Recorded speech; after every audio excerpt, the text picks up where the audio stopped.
game and choose not to play. Your sense of safety is inside you, not in jobs or relationships. Those things can change, but your inner wholeness is permanent. When storms come, members' birthdays, appointments, and the daily to-dos, but the whole messy, beautiful thing, the intricate network of thoughts, feelings, and experiences that make us who we are. Carl Jung, he said, is a dynamic system's interplay of conscious and unconscious elements, what he called the shadow, the part of ourselves we often try to hide or deny. You can't run from your shadow. It's always there, lurking beneath the surface. The only way to live fully is to face it, to integrate it into our conscious awareness. Jung introduced the idea of the collective concept that changed the way we understand the human mind. A shared well of human experience and myth, a reservoir of archetypes and universal patterns.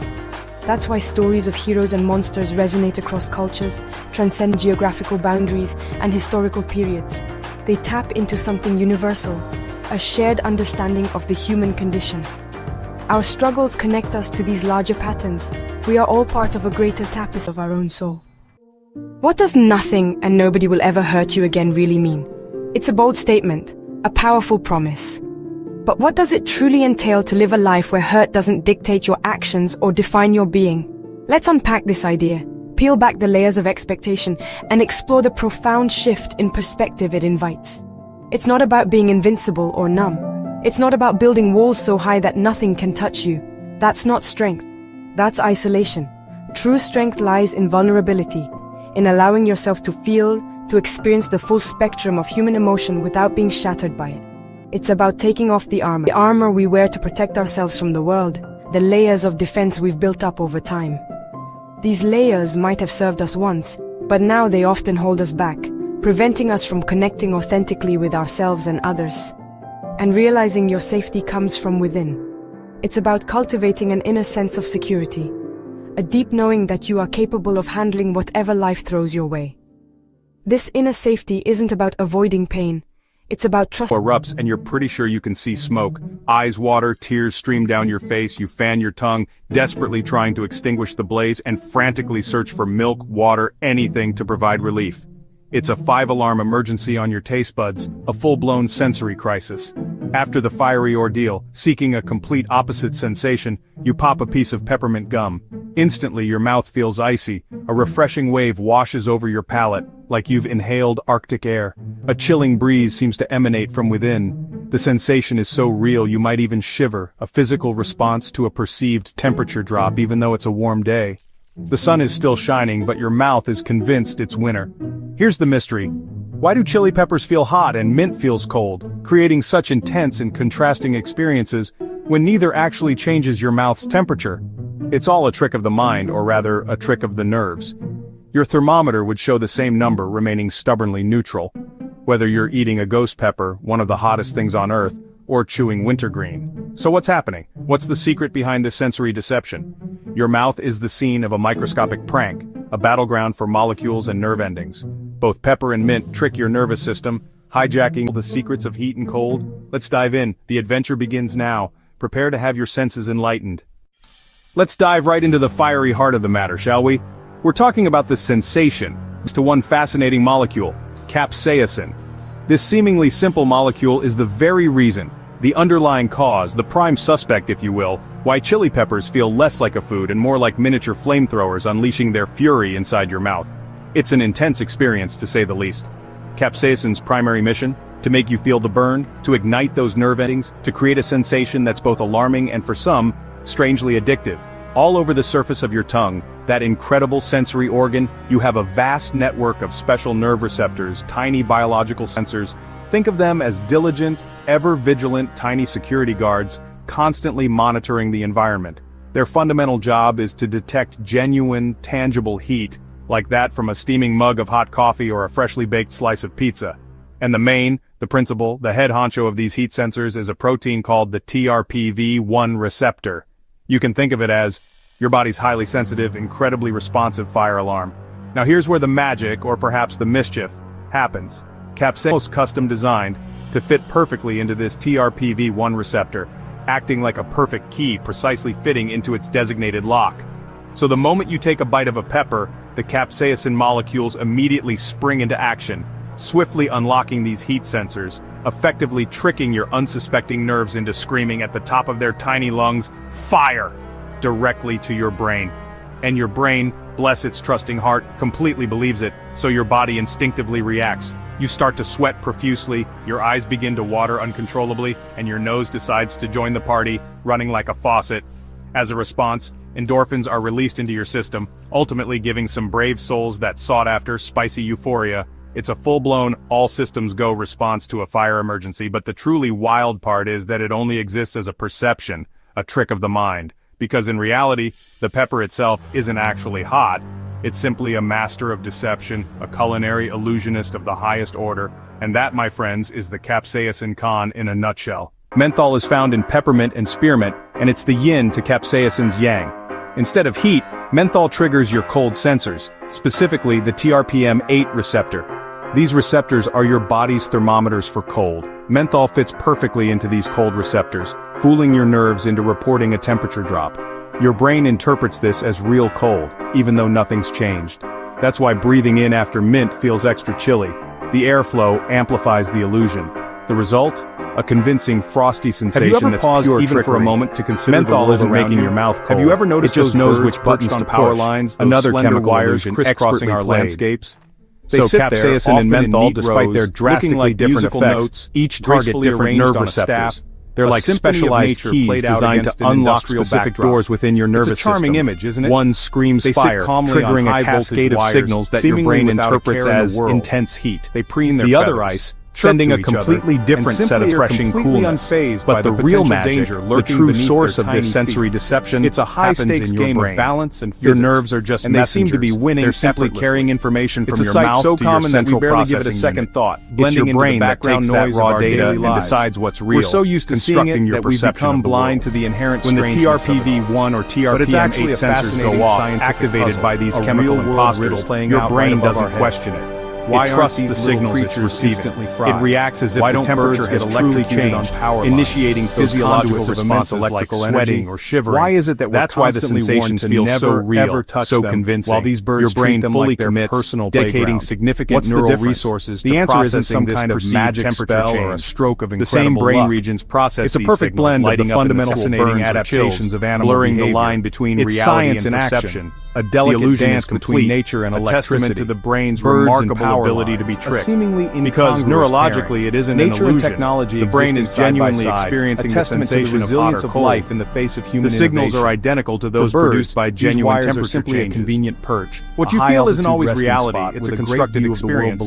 But your brain's best guess based on the data it gets. But for us, a highly sophisticated interpretation of sensory input. Hiding in plain sight. Capsaicin and menthol are harmless computer viruses. Imagine for a moment vulnerabilities in your sensory visiting Earth, feeding your brain faulty data. You observe that humans meticulously avoid these elevated wires, treating them with a healthy dose of fear and demonstration of how easily our perceptions can be manipulated. Like a park phantom fire, a comfortable place to relax and socialize. A testament to the power of our brains to create convincing illusions. Why are they so safe, so your mouth is the stage for this sensory magic, a place where chemistry and neurology combine to create a truly unique experience of this fascinating phenomenon. Why did plants evolve these chemical tricks? Science that acts as an invisible shield, an evolutionary arms feathered friends. Plants can't run, so they use chemical warfare. Reason why birds don't chili get zapped. Capsaicin deters mammals by causing pain, teaching them to avoid the plant. Science. But birds are immune to capsaicin ways that the natural they can eat the hottest peppers and feel nothing. So you've probably seen birds perched on power lines without a care in the world. Advantage. It might seem like they're defying the laws of physics, or that they possess some kind of innate superpower. But how do birds do insects and grazing animals behind their seemingly carefree perches on these high voltage wires? Some people think birds have special powers, manipulating somehow immune to the dangers of electricity. What we find spicy they imagine these creatures possessing abilities far beyond the ordinary. It's a like a real-life superhero soaring through the millions of years in the making. Or maybe they believe birds have insulating feet, even that their talons are naturally designed to block the flow of electricity. Why do so many humans love spicy food? This idea suggests a built-in defense mechanism, endorphin rush, a biological adaptation that protects them from harm. Genetics play a role. Maybe their bodies are more or less sensitive to TRPV1 receptors making them somehow resistant to electrical currents. Culture matters too. This theory implies a unique physiological makeup. The same goes for menthol. Shield that renders them impervious to the effects of voltage. Our sensory experiences, or perhaps the wires are coated in rubber right or wrong way to feel about flavor or sensation. It's all about your unique wiring. This explanation points to human intervention, a safety measure. The story doesn't end with food. Both birds. Scientists have harnessed these tricks for medicine. Capsaicin is used in pain relief creams and patches. Not insulated. It overwhelms pain receptors to the elements, eventually silencing them and providing relief. Potentially at menthol is found in birds aren't too small to be analgesics, even the larger creating ones, a cooling, numbing sensation. These chemicals distract the brain from electricity, offering comfort. The current will flow. Sensory science is booming. They're living creature, but they avoid danger by how they interact with the wire. They've learned to navigate this environment, to position themselves in a way that minimizes the risk of electrical shock. You're at a family barbecue, the sun is shining, laughter fills the air, and the aroma of grilled food is simply irresistible. It's about understanding how electricity flows, amidst the burgers and hot dogs, your uncle, the self-proclaimed chili master, and how a bird presents his latest creation and dares you to try his 5-alarm chili, a crash course in how electricity works. Let's dive into the fundamentals, explore the principles, and unravel the mystery of the birds on the wires. Let's delve into the fascinating world of electricity and understand how it truly works. To make it easier, think of electricity like water flowing through a garden hose. It's a helpful analogy to visualize the fundamental principles at play. The pressure that drives the water through the hose is analogous to voltage in an electrical circuit. Voltage is the electrical potential difference, the force that pushes the electrons. And the water itself, the amount of water flowing, is like electric, serves as a reference point and a safe path for excess current. If you touch a live wire, a wire with high voltage, while standing on the ground, you're providing a path to that low voltage destination. In that scenario, you become the path, the easiest route for the electricity to reach the ground. And electricity seeking the path of least resistance flows through you, potentially causing a dangerous resistance to complete its circuit. Just touching a high-voltage wire isn't enough to cause a shock. There's more to it than that. You need to connect it to something at a different voltage, creating a potential difference that drives the current. Only then will current flow, completing the circuit and potentially causing harm. No complete circuit, no current flow, and therefore no shock. This understanding of circuits and voltage differences is the key to unlocking our bird mystery. It's not about magic or some inexplicable phenomenon, but about understanding the pathways that electricity takes and the conditions that allow it to flow. Once you grasp this fundamental concept of electrical circuits, everything clicks into place, and the bird mystery becomes clear. The well-defined laws of physics, not luck, keep birds safe when they perch on power lines. Their safety depends on whether they follow one simple, yet crucial, rule of electrical circuits. Let's take a closer look and see how this rule works in practice, ensuring the bird's safety. But what if a bird breaks the rule? If a large bird touches two wires at once, or a wire and a grounded object, it creates a path for electricity to flow. The result is often fatal. Current surges through the bird's body, apart, and use vertical arrangements to keep birds from touching two wires at once. Insulated covers and safe perches are added to poles. Flight diverters, colorful markers, help birds see wires and avoid collisions. These solutions save lives and keep the power on. It's a great example of technology, and never stop wondering.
Beneath our feet, a realm unseen and often forgotten, lies a world of raw, untamed power. It's a world of immense, almost unimaginable power, simmering just below the surface, patiently lying in wait. We walk upon a fragile crust, a thin veneer of solid ground. This crust is floating on a sea of molten rock, a dynamic and ever-shifting landscape of magma. Tectonic plates, colossal slabs of rock that form the very foundation of our continents, grind against one another with relentless force, building up unimaginable stress and pressure over vast stretches of time. Most of the time, this immense energy is released gradually, manifesting as tiny tremors, subtle vibrations that often go completely unnoticed by the world above. But sometimes, the pressure builds relentlessly for centuries, even millennia, accumulating an almost unfathomable amount of energy that must, inevitably and eventually, be released in a cataclysmic burst. We build our lives, our cities, and our societies on these very fault lines, often remaining blissfully oblivious to the titanic struggle and the immense forces churning deep below our feet. We are in many ways living precariously on the back of a sleeping giant, a geological behemoth, and we can never truly